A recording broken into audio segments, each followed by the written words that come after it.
Bencana banjir bandang dan longsor yang melanda 3 provinsi di Sumatera tentu menyisakan duka dan keprihatinan yang mendalam.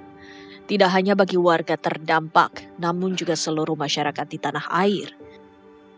Meski bukan ditetapkan sebagai bencana nasional, namun pemerintah pusat bergerak cepat untuk menangani situasi kedaruratan ini. Perlahan, akses ke sejumlah wilayah yang terisolir mulai terbuka. Bantuan untuk warga dan penanganan infrastruktur dasar mulai dilakukan secara bertahap. Meski aktivitas warga mulai bergeliat, namun kegiatan yang fokus melakukan penanganan anak terdampak bencana masih minim.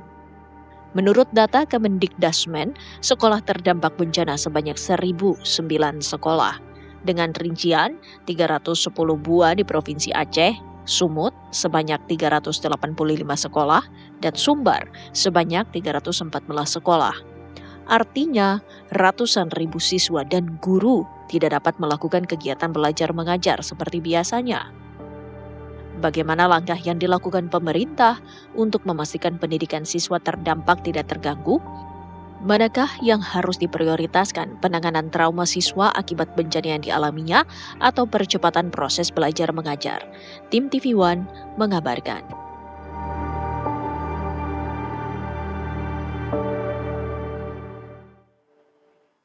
Sementara itu pemirsa, sebanyak 1.365 pengungsi banjir bandang Batang Toru di wilayah Tapanuli Selatan, Sumatera Utara tidur di posko pengungsian Batu Hula, Batang Toru. Sudah 11 hari para pengungsi banjir bandang Batang Toru tidur di posko pengungsian ini. Meski sejumlah bantuan seperti baju, selimut dan bantal sudah ada, namun dinginnya malam membuat para pengungsi khawatir dengan kondisi kesehatan anak-anak mereka. Para pengungsi berharap pemulihan lokasi bencana dapat cepat dilakukan dan bantuan pembangunan rumah untuk tinggal mereka segera dibangun oleh pemerintah.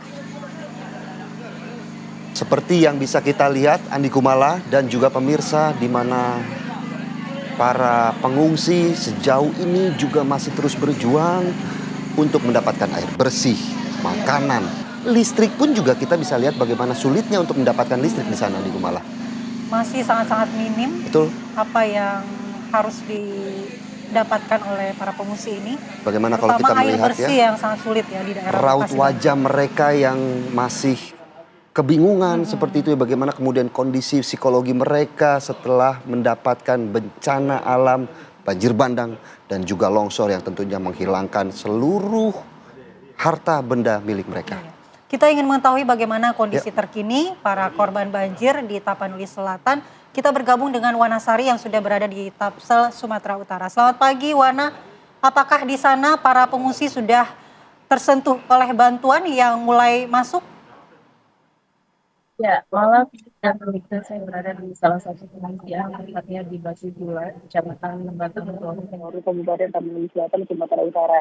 Dan di sini, di daerah ini ada sekitar 6 titik pengungsian bagi warga korban bencana. Sedikitnya ada 6 desa yang terdampak sangat parah di Kecamatan Batang Toru ini, sehingga mereka harus mengungsi karena tidak harta benda yang ada di rumah tidak tersisa satupun begitu. Dan semakin hari bantuan semakin banyak yang datang ke posko-posko pengungsian, mengingat di Kecamatan Batang Toru ini posko-posko sudah semakin banyak yang didirikan, mulai dari TNI pastinya, kemudian Polri juga, Basarnas, kemudian ada banyak pihak juga yang memberikan posko-posko untuk menerima bantuan logistik yang tentunya ini diperuntukkan untuk para korban bencana. Dan sedikitnya ada sekitar 46 warga meninggal dunia dari desa Garoja, kemudian ada lebih dari 234 kepala keluarga yang kehilangan tempat tinggalnya dan sekitar 1.000-an orang yang harus mengungsi di sejumlah titik yang ada di Kecamatan Batang Toru ini. Dan di sini juga sudah ada dapur umum, kemudian masyarakat di salah satu posko ini juga mengungsi di beberapa titik. Begitu ada yang tinggal di rumah keluarganya dan mereka yang kehilangan tempat tinggalnya juga harus mengungsi di tempat posko-posko yang sudah disediakan begitu. Saya akan coba berbincang dengan salah satu relawan yang ada di sini yang menangani para pengungsi. Ibu dengan Ibu siapa? Ibu Hera Jubaida Pudungan. Ibu Hera, saya panggil ya, Bu. Ini sejauh ini bagaimana penanganan para pengungsi yang ada di sini, Bu? Insya Allah kalau di sini aman lah kita buat. Insya Allah di sini, kalau kita di sini yang kita tampung pengungsi sekitar 1.000, kurang lebih 1.500. Untuk kebutuhan logistik, obat-obatan, dan adakah trauma healing yang diberikan kepada para korban, Bu? Kalau trauma pasti ada. Tapi udah kita apakan anak-anak, udah kita buat.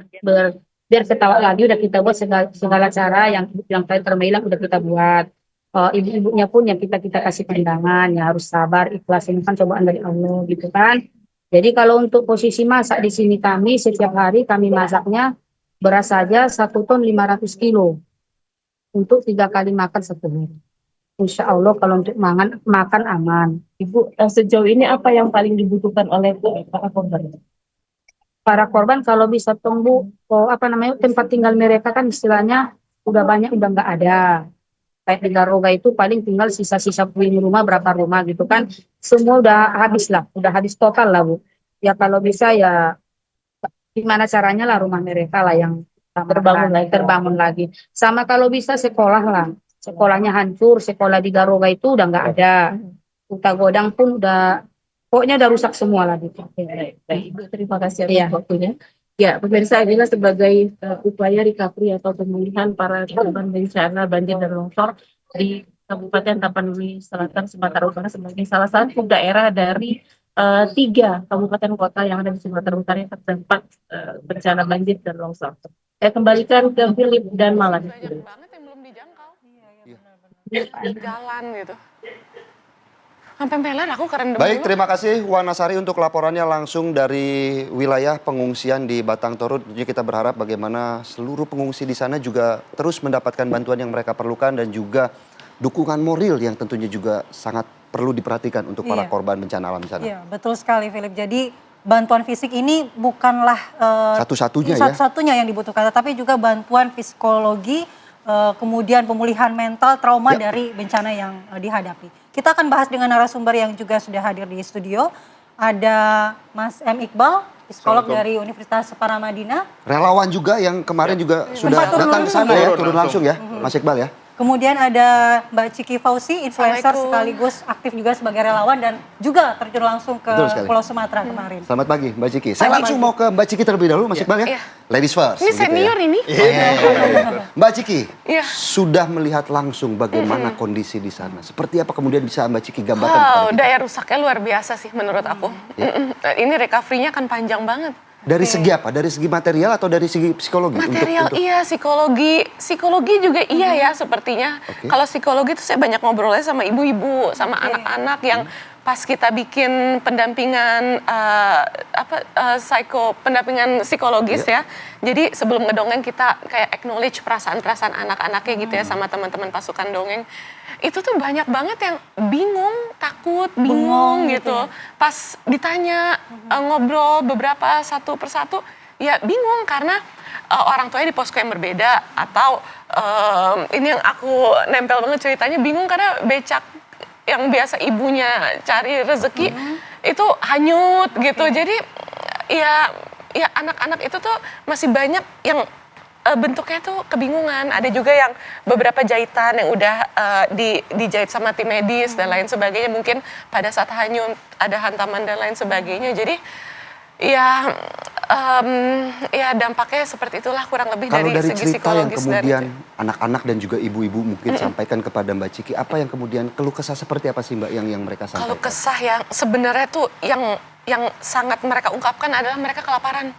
Jadi semakin aku ke dusun yang makin dalam, yang belum dijangkau bahkan. Jadi semakin ke dalam tuh banyak yang teriak-teriak, aduh kami tuh selama 7 hari ini belum makan sama sekali, belum ada bantuan. Belum makan itu karena bantuannya belum sampai atau aksesnya memang belum bisa? Akses dan bantuannya belum sampai. Masih jadi itu ya, dusunnya tuh titik-titiknya tuh banyak banget yang kerendam banjir ya. Itu kan efek dari kayak banjirropnya kan.